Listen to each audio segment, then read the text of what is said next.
AG2R La Mondiale vous présente C'est le Nord.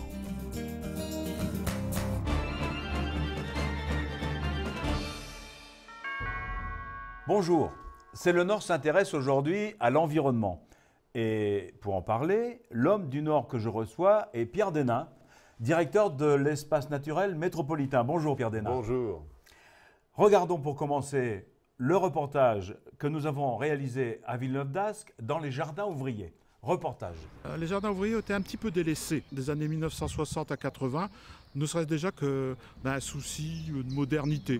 On trouvait que ça faisait un peu ringard. Depuis les années 1990, et je l'ai vu franchement ici à Villeneuve-d'Ascq, on a des nouveaux publics, à savoir les gens qui vivent dans des lotissements, dans des appartements qui n'ont pas de terrain. C'est pour la famille que chaque gamin puisse avoir ses légumes, ses petits fruits individuels, personnels. Ça nous donne l'occasion de connaître des gens, des messieurs qu'on ne connaît pas, des personnes qu'on ne connaît pas, aussi des amis, parce que bon, c'est un peu aussi, ça va devenir un peu des amis, on va dire.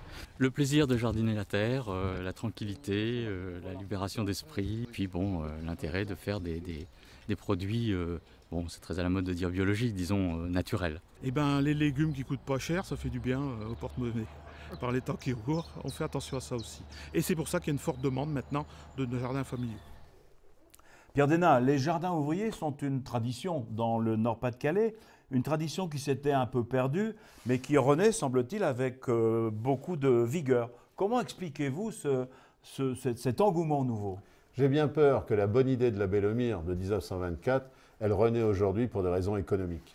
Parce que c'est un plus important qui est apporté à chacun par ces jardins, mais c'est aussi un lieu social important.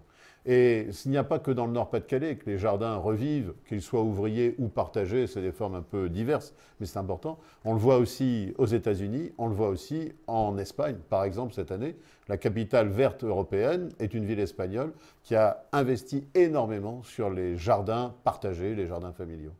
Et est-ce qu'on peut dire que c'est cette même logique qui a poussé l'espace naturel métropolitain à développer l'opération Tram Verte? Et dites-nous-en un peu plus sur cette opération Tram Verte. C'est une logique différente, étonnante. On est au début des années 90. Vous savez, la turbine tertiaire, tout ce qui doit se mettre en place dans l'île, eh bien tout ça a du mal à démarrer parce que l'île souffre d'une mauvaise image. Une mauvaise image en nombre d'espaces verts, et donc il faut changer cette image. Et c'est comme ça qu'est née l'idée d'une trame verte sur la métropole. Aujourd'hui, 1300 hectares ouverts au public, mais aussi tout cet entourage autour de liens sociaux forts avec des grands parcs qui accueillent un public de plus en plus nombreux.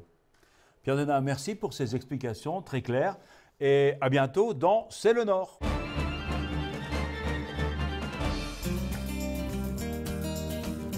AG2R La Mondiale vous a présenté C'est le Nord.